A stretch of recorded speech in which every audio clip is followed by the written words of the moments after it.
So welcome everybody. We are going to talk about meal planning. And as I was just giving you that little fun tip on thyroid of how not skipping meals can really lead to a good, healthy thyroid, that's why we're going to talk about meal planning. So we like to put this in week 5 because we've now talked about our carbohydrates. We've talked about our good fruits and vegetables last week, and also a protein. So this is kind of putting it together so that you have a realization of getting those meals together, okay? Because I know it can be difficult sometimes. I'm a busy person as well, so I know it can be tough. So let's go through this. So why do we plan meals? Well, do you ever ask yourself, what's for dinner? I bet in 4 hours, you might be asking yourself this exact question tonight. So when we don't plan, it does actually increase stress because we don't know what we're doing. We don't know what we're going to eat. Our kids are looking at us. Maybe our significant other is looking at us. What are we going to eat tonight? So with meal planning, you can actually reduce stress. It also saves money. So think about it. Eating at your house versus eating out. I mean, right there, I don't even have to say anymore. You're going to save a ton of money when you meal plan. Also saving time. Now, this is something you may not have thought about, but if you think about all the foods that you're going to have and you meal plan and you actually cook even ahead of time, you're going to save a ton of time later on. I recently just did 3 PBS specials.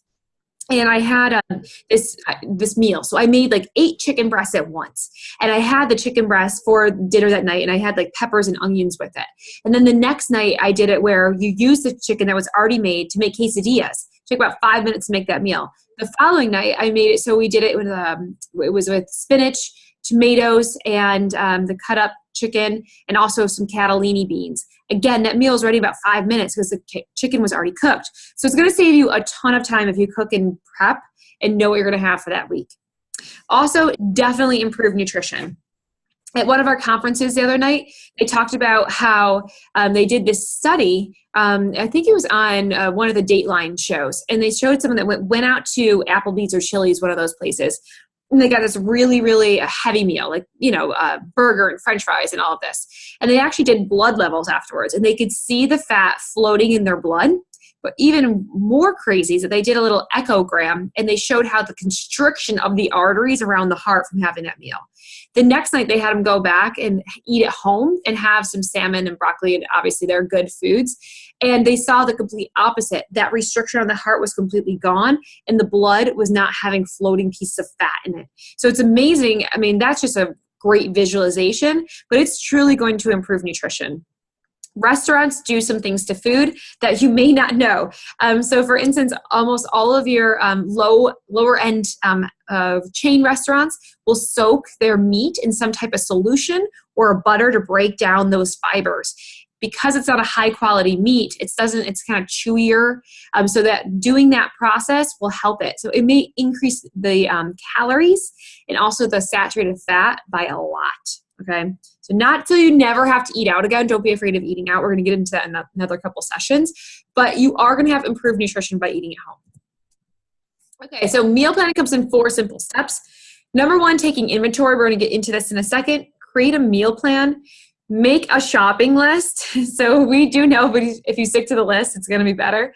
And then shopping strategically. So let's get started.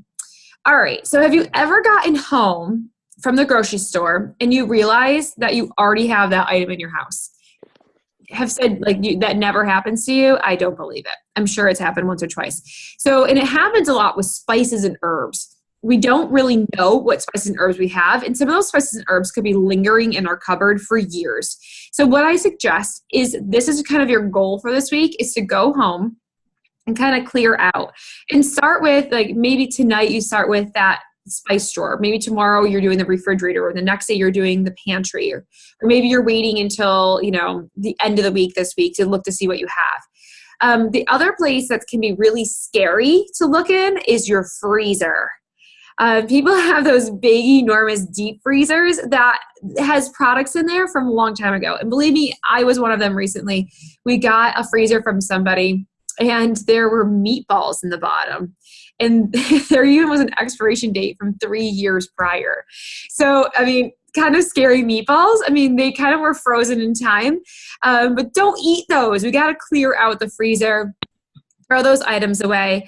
And something else too, you might do a week where you actually use up those items and you'll save yourself money as well, because you actually do have probably a lot of food on hand that you don't even realize. The third thing is going through your pantry. Now in that pantry, how many things of peanut butter do you have because someone just bought another one and there's half one there? So go through and take inventory of what you actually have. And you may find some really scary stuff in the refrigerator as well. When I was a nanny, back when I was 19 years old in Boston, I went through the people I was living for. I went through their refrigerator. They were, really nice people and very wealthy people. They had the most disgusting expired things in their fridge I'd ever seen. They were so embarrassed. I got out 2 bags of grocery out of there, or 2 bags of trash basically out of the refrigerator. So he may not be that bad at home. But I really, truly want you to take inventory of what you already have, and let's see if we can use it this week. Okay, so what to have in your pantry, freezer, and fridge. So in the pantry, I always have stock. And what I mean by this is your chicken stock or beef stock, just so you can make something with it. A lot of the nutrients we talk about in carbohydrates like quinoa or farro, we really want to be able to have some stock to add to that instead of water, because it's going to increase the flavor. So stock's a great thing to have on hand. Pasta, just try to make sure it's whole grain because a lot of our white pastas are not so great, and that's where the brown rice comes in. Canned tomatoes. All right, so we talked about canned tomatoes last time about getting the low sodium versus the high sodium. If you didn't hear that, you can go from about 380 milligrams of sodium per half cup down to 5 milligrams. So it's a big difference. So we use canned tomatoes all the time. They're really easy and convenient. Plus, a little fun fact about tomatoes is that when they are canned, it actually breaks an enzyme, and it's easier to use that antioxidant in your body than they are raw. So a little added benefit to having canned tomatoes, and they're super convenient and easy. Again, herbs and spices, oats, olive oil, vinegar, condiments, peanut butter. Beans, any kind of beans are fantastic, and tuna. I love tuna fish. So in the freezer, frozen fish fillets, that can save you about 1/3 of the cost of the price of fish. Last night, I was really lucky in Chicago to have this amazing fish demonstration. It was put on by the National Fish or Seafood Organization. And we got to learn how to make mussels. A little fun fact about mussels. I didn't know this, that if you cook too many at one time in a pot, that they'll actually not open. That doesn't mean they went bad. They're just too stuffed in there. So if you're making mussels, make them in smaller bits.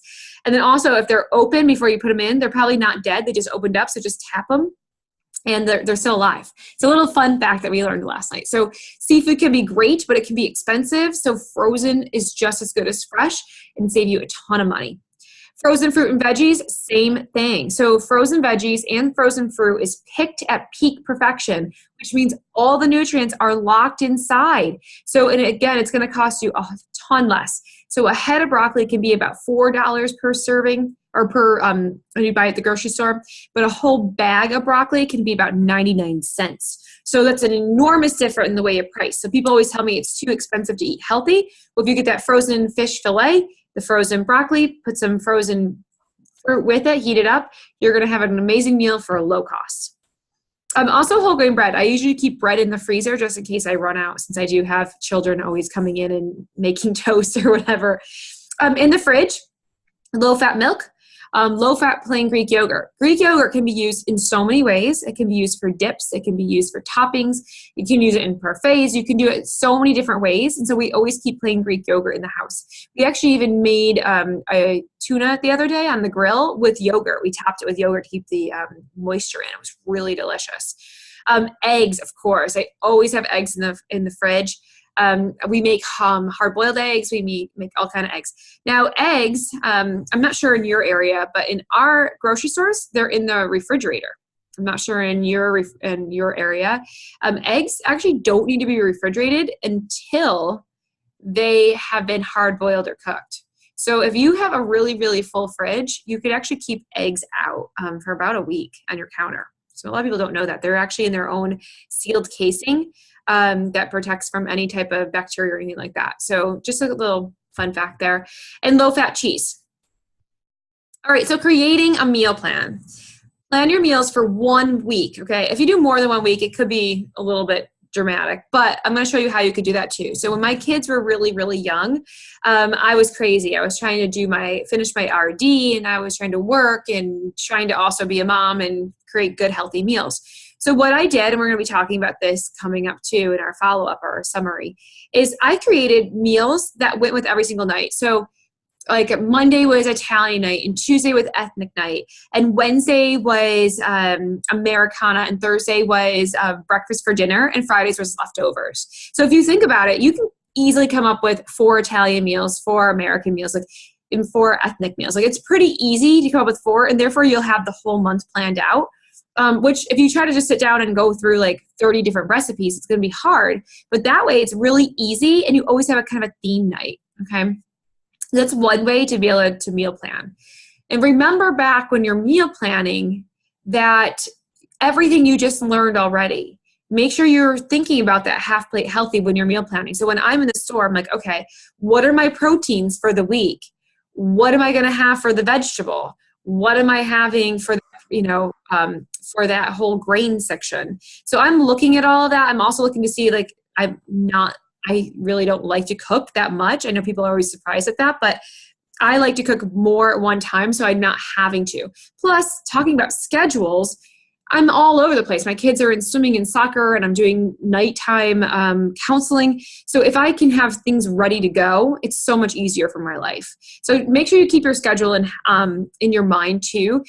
What I hate is when people get so gung-ho and excited, and they go out and buy all this food, and then the food goes bad because they didn't schedule properly. So just make sure you're looking at your schedule and your family's schedule so that you can plan ahead for that too. But always remember those key concepts, and include your family in the decision-making of what you're going to make. If you include them, like I bring my kids to the grocery store once in a while to say, like, you guys pick out the vegetable for tonight, or you guys pick out the protein, because then they are invested and they own it. So the key concept of that healthy meal, remember, we're trying to limit sodium. I'm not cutting out sodium. Sodium is a natural electrolyte. We do need sodium in our life. But just by going to real whole foods, it's going to make sure that you decrease the sodium. It's mostly coming from our processed, like those middle aisle of the grocery store. Those are where we're getting our sodiums from. Consuming whole grains, oatmeal, bran, like I said, farro, quinoa, those are all great. If you haven't heard of farro, I think I've talked about it before, but farro is the original grain of Italy. It's absolutely delicious. It's my kid's favorite grain. It's kind of like a mix between a barley and a couscous, something like that. It's really mild, but it's a really great whole grain.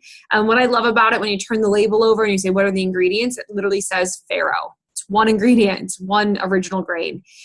So that can be a great one you can add into. Seafood at least twice a week. So obviously I had this whole education last night on seafood. And the reason being for that seafood twice a week is for those omega-3s.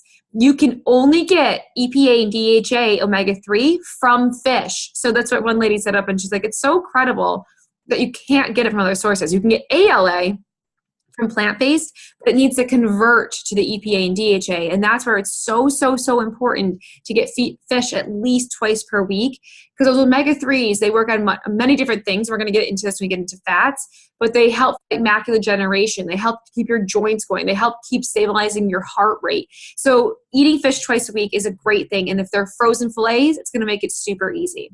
Oh, also with the frozen fillets, all you do is, if they're frozen, take them out, put them under cold running water for 5 minutes. That's it. Open the package, and they'll be cooked in about 8 minutes. So it's a total of basically 16 minutes to get, or 15 minutes to get everything ready and on the table. So don't be afraid of frozen fish either. It doesn't take as long as chicken does to defrost. Eating more fruits and vegetables, like we talked about last week, we want half plate healthy. So whenever you're thinking about those meals, you want to think 2 side vegetables, okay? 2 sides of vegetables at every single mealtime. So it doesn't, and if you have a salad, obviously you have more vegetables. You have tomatoes and carrots and all of that. Choosing low fat dairy, making sure that that's in there as well. Avoiding trans fats and saturated fats. Drinking smart, just make sure you're not drinking tons of sugar. Be careful of that. Diversify the proteins. Make sure we have beans, eggs, legumes, nuts, poultry, fish, the whole gamut. So variety is key. Okay, so creating that shopping list. We're going to use the information you gain from your inventory, seeing what you don't have based off your meal plan, and make a list of items from the store. You can keep a list all week on your refrigerator so that you don't forget things. But mostly, I mean, I want you to this week try to see if you can just buy the fresh items that you need to. But let's go into those pantry and go into the fridge to see what you already have. I bet you all have some type of protein in that freezer. Okay. So shopping strategically. If you try to go once per week, you're going to save a lot of time and a lot of money. So think about it. Once they get you in that store, you are more likely to start buying other things that you do not want or do not need, okay? Anything. It could be stockings or whatever. Just so try to keep your shopping down to once per week. I like to go on Sundays because Sundays, the entire week is planned out for me. My weeks are really busy. And I know it's a pain to go on Sundays, so that's your kind of your day off. But if you get Sundays for your shopping day, I'm telling you, your entire week will go so much more smoothly. Shop on a full stomach. This has been proven over and over again, and I'm sure you have made notice of it if you're hungry in the grocery store, that those Cheetos start looking really good to you. It's true. So if you are hungry, it's not you having a low a low way of like saying no to something. You actually are going to start craving carbohydrates because your body's saying we have low blood sugar and we need carbs now.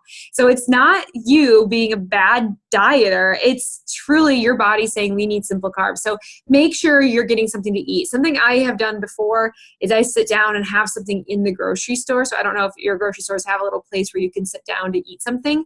But I have done that a couple times, just grab like a sushi roll or something so that I'm not starving walking through the store. Shop the perimeter of the store. So what I mean by this is that we're going to start with our produce, wrap around to the deli. We're going to go into our milk and eggs, come back around to the frozen section. All the middle aisles, all those packaged items are what we want to stay away from. Those are the ones that have the higher sodium levels and they're processed and they're denatured food. So we want to stay as much as possible on that whole external part of the grocery store.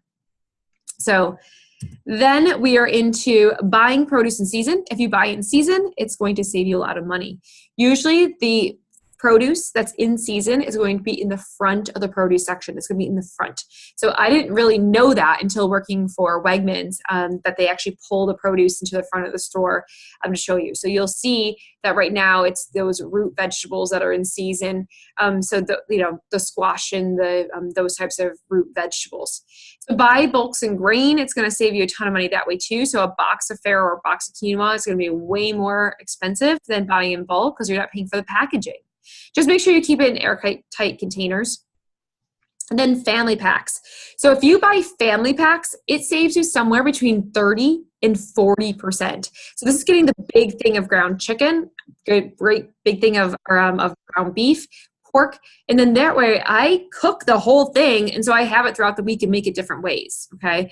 But by doing that, you're going to save a lot of money, a ton of money. Even if you want to take the chicken and put 4 of them in the freezer for later, just don't forget they're there. That's fine too. It's going to save you a ton of money. And buying the store brand, so you're not paying for the packaging or the media around it.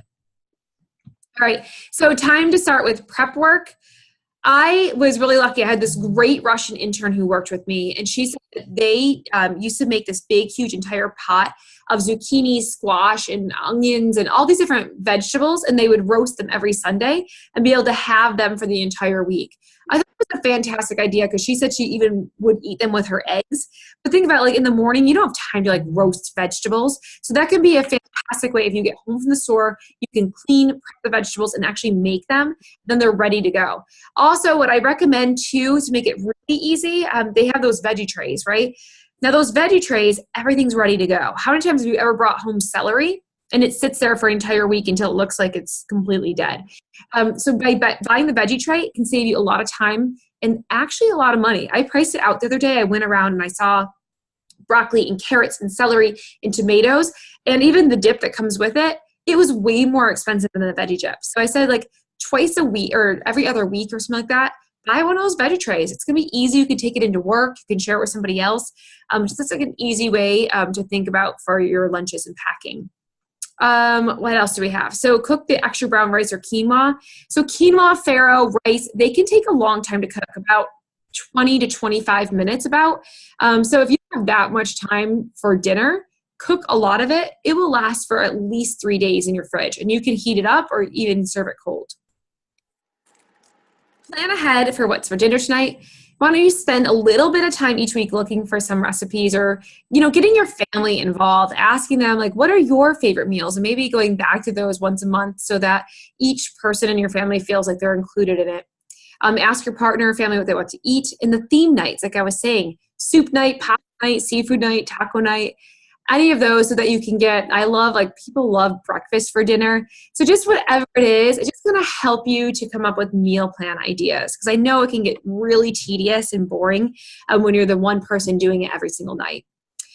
Choose a shopping day and have your list. So whatever day it is for you, maybe you have off on Wednesdays, or maybe Tuesday afternoons are easy for you. Whatever day it is, just make sure you stick to that day to go shop with and bring your list with you. And also prep as soon as you get home, and plan for leftovers. Leftovers are fantastic. I love them, especially with soup or something like that. All the flavors come out even more the second day. So plan for that. You don't have to cook every single night. All right, so this week's challenge is to continue your food journal, plan every meal and snack. I really want you to, as part of your challenge, I want you to go through that cupboard. I want you to go through your refrigerator. So, my challenge to you is, I want you to tell me next week, what was your most disgusting thing you found, or how expired was it? Okay. It's going to be just kind of funny to see, but I've done this before, and people, they find very, very weird things that they didn't know. My daughter even right now has like pumpkin in the refrigerator because she was going to do pumpkin masks or something, but it's going to turn into a science experiment in about a week. So just make sure you're looking into that and seeing what is in your cupboards and pantries and fridge, and see if you can go 3 days with the food you already have in your house. It's going to save you a ton of money. Activity challenge, try to do some squats. Squats are going to help to build some muscle mass. We talk a lot about bone health and nutrition, and getting that resistance training actually does help the bones to maintain their bone mass. Last Friday was World Osteoporosis Day, and it's amazing that 1 in 3 women are affected and 1 in 5 men are affected with osteoporosis. So by getting in some weight training and exercise, it really can help reduce your risk of osteoporosis.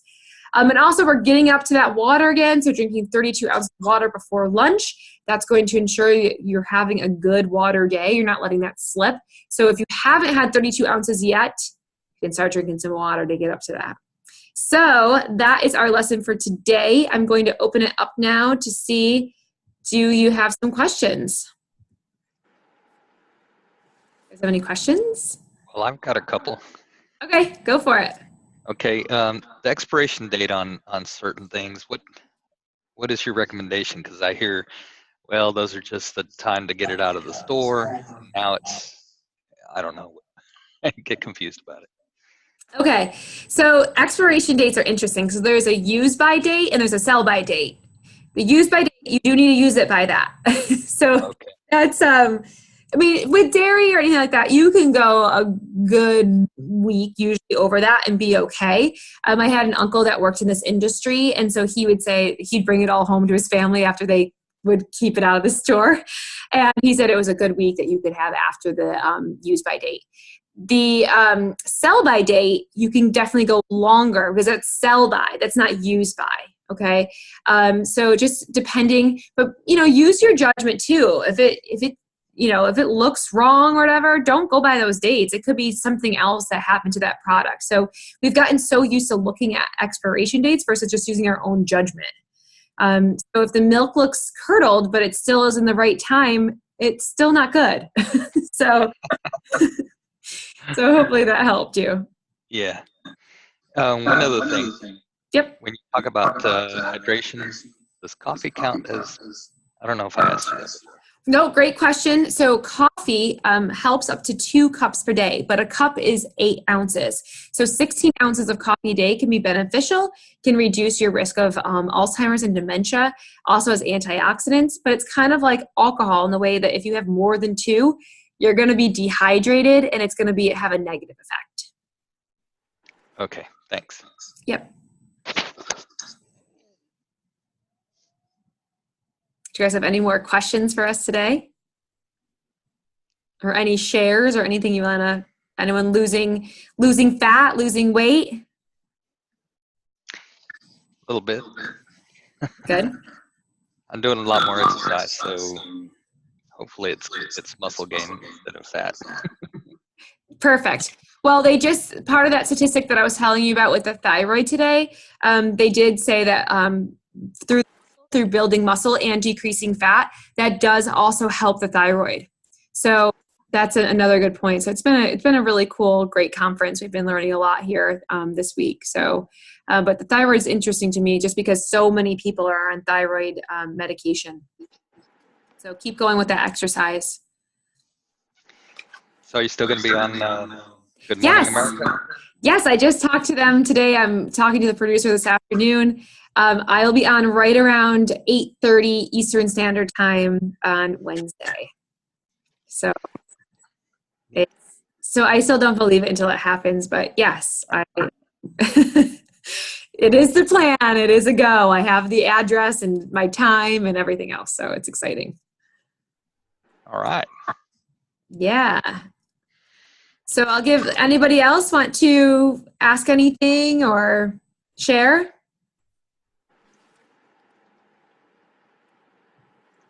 Okay. Well, I will see you next week, and have a wonderful week. See if you can go through those and bring next week, share with me of what you found that was really horrible in your fridge or freezer. So I'll talk to you soon, and have a great week, everybody. All right, you too. Bye. Bye. Thank you.